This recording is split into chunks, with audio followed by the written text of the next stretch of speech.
We're a minute early. Oh boy.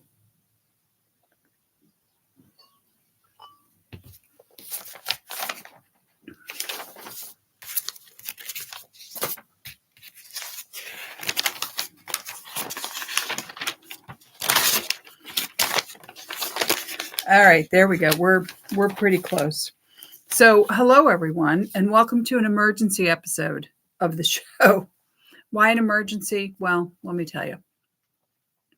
So, I sold a dress on Poshmark, and while I was on there answering some questions for the woman who bought the dress from me, of course, Poshmark sends me this like message, like we found something you might like, right? I mean, the same Amazon does the same thing, and it was a woman selling patterns, and then I liked them, and then she sent me an offer where she lowered the price by like $10 and whatever.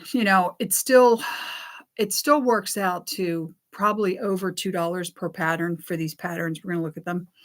I think it's 28 of them. So yeah, but the funny thing is when I bought them, I thought, oh, well, I should do a little show. I haven't done one in a little bit, right? It's been a couple weeks since I got gifted the fabric, and the package comes to New Jersey on Wednesday. It's supposed to be delivered on Thursday.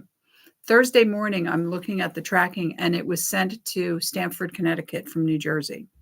Now, the woman who sent it to me does not live in Stamford, Connecticut. It came all the way to South Jersey to the distribution center before being sent to Connecticut. I don't know why. I have no idea why. So then I thought, well, I don't know if I can do a show, because what if it's going to take weeks for them to figure out that they sent it to the wrong place? But they didn't. It actually showed up yesterday, Saturday. Oh, I'm noticing my hair is really frizzy up here. I washed my hair today. It's very frizzy. So yes. So before we start the patterns, let's talk about the fabric that I showed you on Goodwill Tuesday, because it is so damn cute. I went into Goodwill. They really didn't have anything. And then I went to the section where they have the sheets and towels, which is where they always end up putting fabric. And they had all these beautiful, obviously quilting fabrics, obviously nursery themed. These are all flannel, by the way. And so they're very soft and lovely. And here's a pink one. It's just a very pretty, bubblegummy little girl pink, but got a pretty good deal on them. They are all different sizes, but most of them they seem to be over a yard, and they were all like $4.50. So I thought, not the end of the world. With Joann's closing imminent, I feel like I could be like the dealer for the quilty girls, right? Because we know, if you want to talk about a hobby, an addiction hobby, just, oh my God, the quilters. I love them, but they scare me a little bit. Like, I mean, we all have our addictions, our fabric addictions and our hobby addictions, our yarn addictions, ribbons, whatever. But the quilting community, they kind of up the ante on that one. They take it to a new level. So, and what are they going to do without Joann's? They can't just like wander around on a Saturday afternoon at Joann's and look at quilting fabric. Because those of you that go to Joann's, you know what I mean. Remember, we used to walk into Joann's, and that first third quarter of the store was just quilting fabrics. And remember, they used to have them kind of segregated with the design. So you'd have like all the Halloween and all the 4th of July and everything Christmas and everything that was blue and everything that was, sunflowers or whatever. What are they going to do now? They will be lost. And I am going to try and fill that void to the best I can, because I have so much. You have no idea. There's so much fabric over here. It's like an episode of Hoarders. It's spilling out of my closet. There are boxes everywhere. I mean, it's bad. It's ugly. It's ugly here. So before we look at her patterns, she did send me the box they came in. Remember these? I had one of these. I still have it. I think it's up in my closet. Mine's black and white. And it's from like the 90s. This is older. This really, to me, looks more like 80s or even 70s.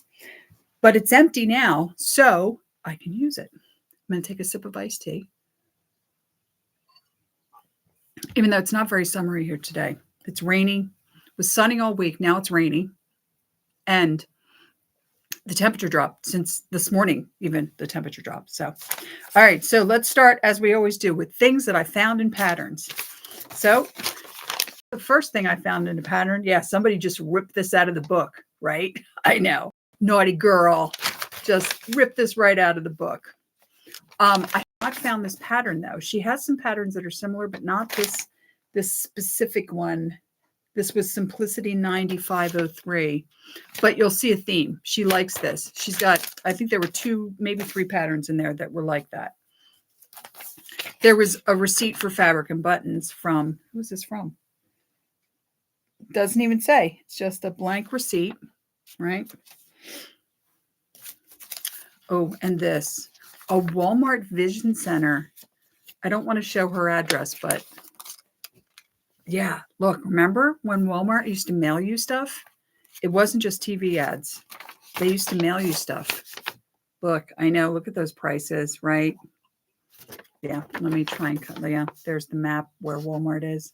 It's crazy, right? And then there was this, which I thought this was funny. Okay, do you guys remember this? Back in the old days, the olden days, when you remember when you would print something and before it came out of the printer, you would get this, which was the print confirmation sheet. And you could see who the user was, blah, blah, blah, what the name of the job was, all the other stuff. This is from 1993. I know, right? But she was very industrious because she took this scrap paper, and this is the back of, and we'll look at this pattern.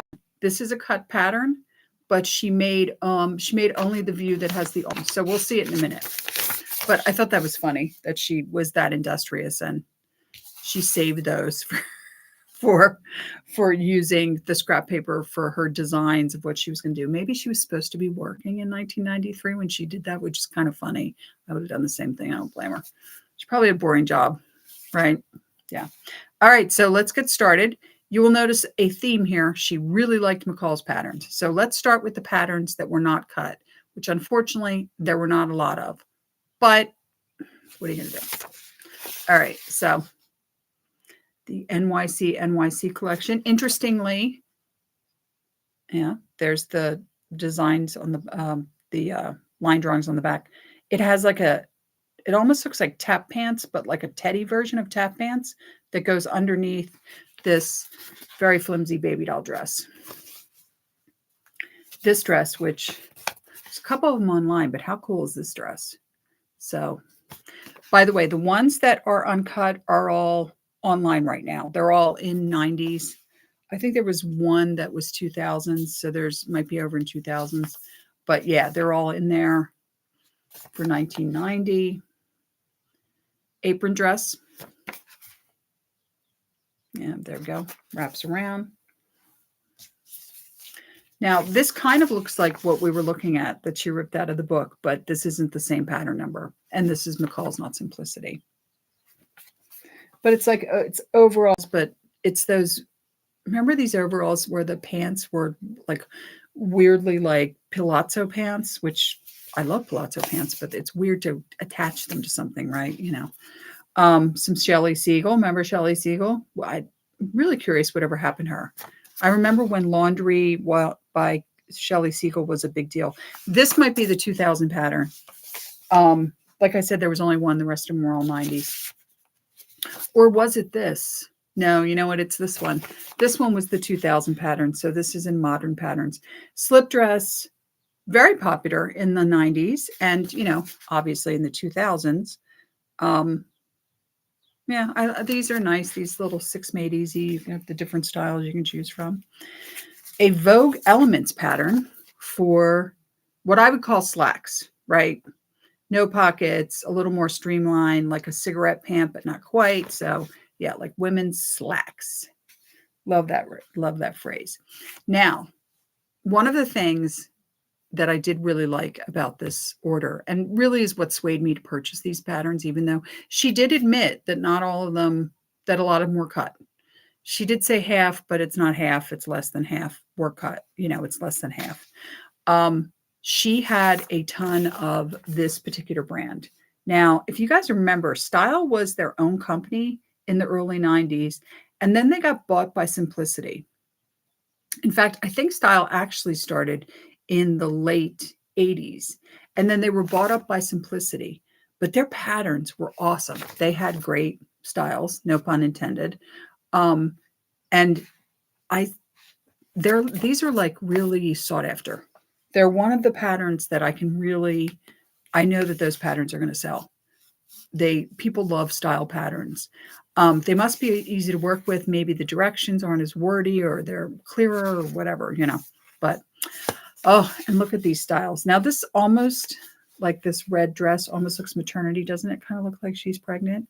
But then in the middle, she's got the belt. So I guess, I put it under regular 1990s patterns, but I guess it could technically be a maternity pattern, but just kind of cool. More overalls. So did you see the theme here of overalls? She was really into the overalls. This pattern is so cute. All right. So this can be made with a stretch knit, or it can be made with like a chalet, like a rayon chalet, like a, as Bianca would say, like a fussy, a floopy fabric, right? How cool is that? Yeah, I know, right? And perfect timing, perfect season for this kind of an outfit. But even on the model here, look at that fabric and everything. Oh, it looks so cool. So let's get into the patterns that were cut. I'll try and remember as much as I can about them. Almost every one of these patterns was partially cut. So she had done, maybe the shirt, or she'd done the pants, or, she only cut out the sleeve. There's some weird kind of things going on here. Like, we'll get to it, but there's a bathing suit pattern where she only cut out the triangle pieces of the bathing suit. She didn't even cut out the string piece that was provided. So I don't know if she used rope, or I don't know what she did, but so this one she did the sleeveless version, but other than that, all the pieces were cut.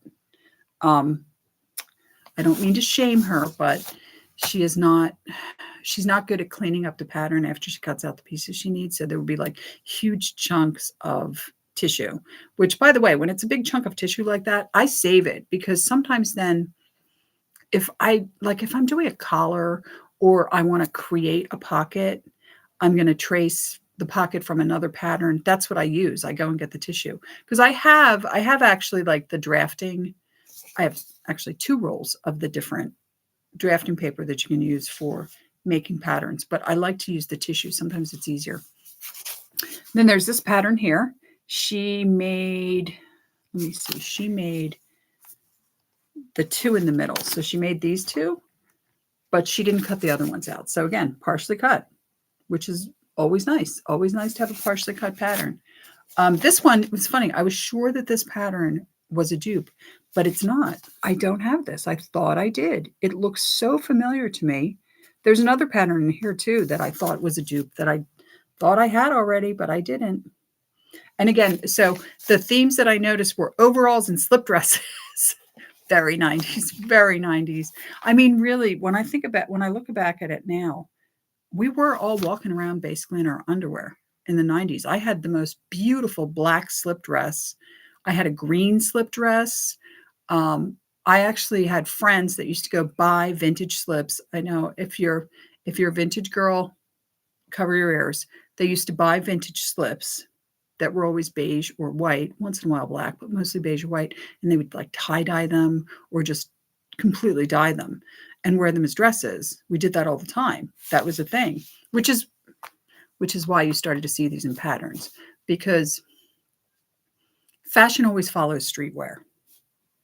It's why in the 80s you had all this 80s does 40s, because I know my friends and I we were hauling all these beautiful vintage dresses from the 40s out of thrift stores, and the 30s, and even the 20s and the 50s. And then all of a sudden you start seeing like all these companies, all these designers are coming out with their 40s inspired clothing. No, they stole it from the street, man. Yep, another one. She never cut the jacket, so that's kind of nice. This version here. Yeah, never cut the jacket, so the jacket's uncut. That's good. And it's another slip dress. And then there's a weird obsession with bathing suit type tops. I don't know, halter, whatever, bandeaus. So here's another one. She only cut this one here. The rest of them are uncut in there. So again, nice. Like I said, haven't posted these yet. Sorry, haven't listed these yet on Etsy, but I'll get to it. It's just a matter of time. This is what I'm talking about. Okay. See the bikini down there with the triangles? That's the only part that she cut out was the triangle piece for that bikini. Everything else in here is uncut. So I don't know what was going on there, but and by the way, that pink bikini, I kind of had that bikini. Yeah, I know, right? It's amazing. Oh, to be as fat as I once thought I was. Right? So here's the other dress that I swore I had a copy of, and maybe I did and sold it. It just looks really familiar. And actually, there's no line drawings on the back, but she cut this version here. So all of this with like the open, that's a separate bodice piece. So that's still in there and uncut. This one, this poor thing, it's been through the wars. She cut the trousers, she cut the shorts, and she cut the top. So the jacket's the only thing left. But it's cute. It's a cute little jacket. It's kind of a shruggy kind of jacket. It's fine. Again, no line drawings because it's McCall's. And we've discussed this with McCall's, and yet they refuse to yield to our idea on this. Oh, here we go. So, right, looks a lot like the drawing. So I'm pretty sure this is what she did that drawing for. Because let me refresh your memory, because the drawing's right here. Is the drawing right here? What did I do with it? Yeah, so. Yeah, she was definitely, she didn't put a pattern number or anything, or did she? No, she didn't. But yeah, she was working on something. In this one also, she didn't cut the whole pattern. She cut out, again, the bodice pieces for this, but these more open, kind of more like a strap, she never cut them. So they're still in there uncut. Okay. I also saw in the picture, which is another reason I bought these, even though they are a little banged up, was she had some Vogues. So I was shocked how much this is worth. She made this dress, but can you see how these other two have more of a, almost a bra style top? Yeah, she didn't cut those. They're still in there. And this pattern, somebody was selling one that was uncut for like $28. And I was like, all right, well, come on. Let's not get crazy here. All right. Then there's this pattern, which strangely is much bigger than the rest of the pattern she has. So I don't know, maybe it belonged to her mother or something. This one, she did this skirt here. Actually, you can see it was circled. She did the skirt, short version. Everything else is uncut in there. Kind of a nice pattern. But it goes up to a 22, which I thought was weird because everything else she did in the smaller sizes. So I'm not sure what was happening there, but who knows? Kind of cute. Has a very 1930s vibe, doesn't it? All right, so these patterns here, I haven't really checked yet. I ran out of time. I was trying to do, everything else I do in my life. Again, though, they look partially cut. So let's take a look. Here's another bathing suit pattern. This one has some line drawings. Thank you, McCall's, for thinking of us and giving us line drawings for once. Another bathing suit pattern. Not sure about why there's so many bathing suit patterns, because it's funny because bathing suits are definitely one of the things I wouldn't really sew. It's stretch knits, they're small piece. I would just go buy a bathing suit. That's me, but here's another kind of a basic t-shirt dress. Oh, and remember I was talking about the page she ripped out that was Simplicity? Okay, so this seems to be the McCall's version of the same thing, or at least it looks like it. It's a shorty overall dress. Oh, knee socks. I remember there was that brief time where we wore knee socks in the 90s. I didn't because I was an adult woman, but I remember them being popular. This is unfortunately, as you can see, a costume pattern. Well, I mean, technically it's not. It's just a full skirt pattern. But does it have? Yeah, see, because I didn't do this one yet. I don't know if it has the pieces for that poodle, right? The famous poodle skirt.